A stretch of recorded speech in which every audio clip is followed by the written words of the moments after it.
Bonjour, dans cette vidéo de bureautique sur le logiciel de présentation assistée par ordinateur Microsoft Office PowerPoint 2003, je vais vous montrer comment personnaliser une animation. Ouvrez donc le programme, démarrer tous les programmes Microsoft Office PowerPoint 2010.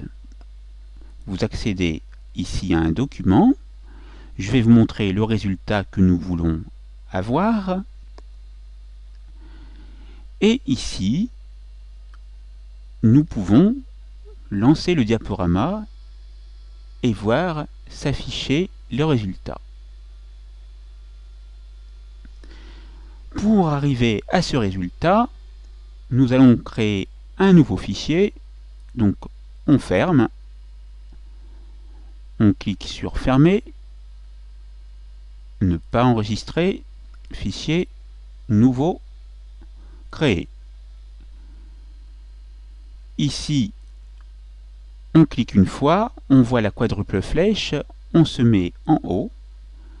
Ici, on sélectionne, on supprime, comme ça, avec la touche Supr du clavier. Ici, on va taper les cascades. On va insérer ensuite une image. Insérer. Ensuite, clic droit ici, nouvelle diapositive. Cascade 2.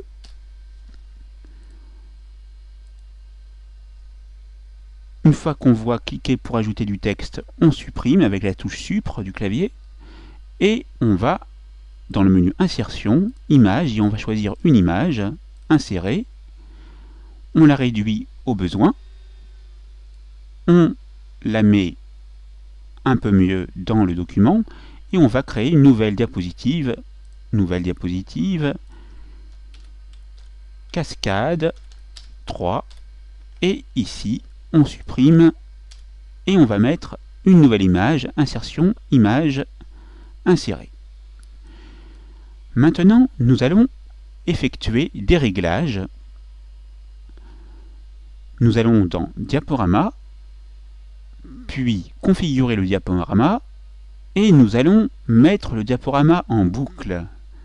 Pour ce faire, allez dans Exécuter en continu jusqu'à Échappe, et valider avec OK. Maintenant, nous allons donner des effets de transition sur le texte, par exemple ici. Allons ensuite sur Transition, ou plutôt Animation, et on va aller dans Ajouter une animation, Effet d'emphase, avec couleur de police. Et en ce qui concerne ensuite l'image, après avoir validé avec OK, vous la sélectionnez, et on prend par exemple Estomper. Ensuite, on va dans la deuxième diapositive, on sélectionne le texte, ajouter une animation, on retrouve emphase par exemple, et on va appliquer par exemple un flash marqué, OK.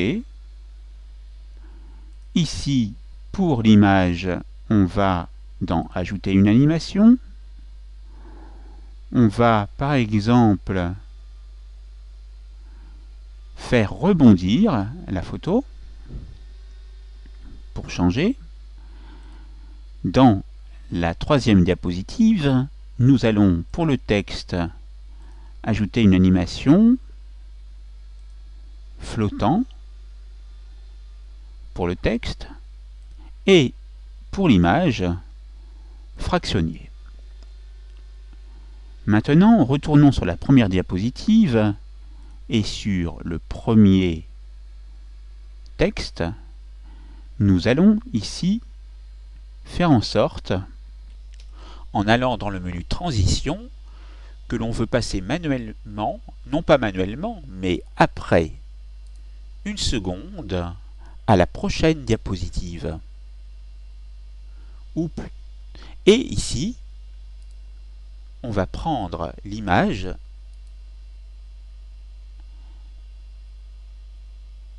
Et donc, ce sera la même chose.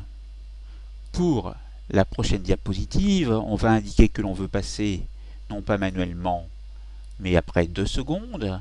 Et ici, on va prendre la troisième diapositive après 3 secondes et on supprime manuellement. On va aller vérifier le résultat en allant dans Diaporama et à partir du début, vous remarquez que l'animation se met bien en place et qu'elle est lue en boucle.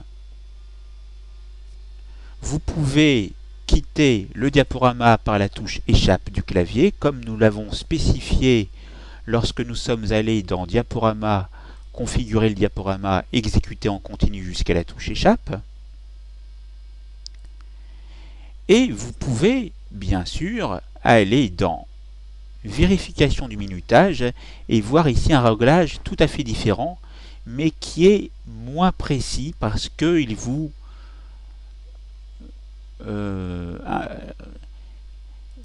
permet simplement de passer à la suivante en cliquant sur la flèche et il vous fera pour cela appuyer sur la touche Échappe pour vous arrêter. C'est donc un réglage un peu aléatoire. En effet, si vous cliquez sur Oui, vous voyez ici le minutage de chacune des diapositives. Si vous cliquez dessus et que vous allez ensuite dans Transition, vous pouvez manuellement indiquer vos propres minutages et non pas mettre 12 secondes, mais par exemple 3 secondes, ici au lieu de 10, et donc plus particulièrement 9 secondes 63 centièmes, vous pouvez vous mettre sur 4 secondes, et ici 2 secondes, ou 1 seconde par exemple, et en retournant dans Diaporama et à partir du début, vous aurez ainsi la possibilité de voir les changements apportés. Vous voyez les effets de transition se jouer, retournez sur Échappe et maintenant procédez à l'enregistrement de votre travail en allant ici. Par défaut, l'extension de fichier dans la version 2010 comme dans la version 2007 est en PPTX, mais si vous voulez prochainement travailler sur une version antérieure, vous pouvez l'enregistrer sur ce format présentation PowerPoint 97-2003.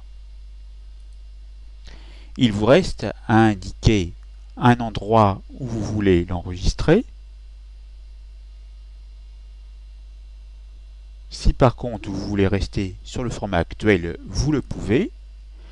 Cliquez sur Enregistrer et ainsi vous voyez le nom apparaître.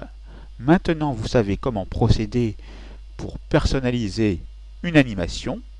La formation est terminée.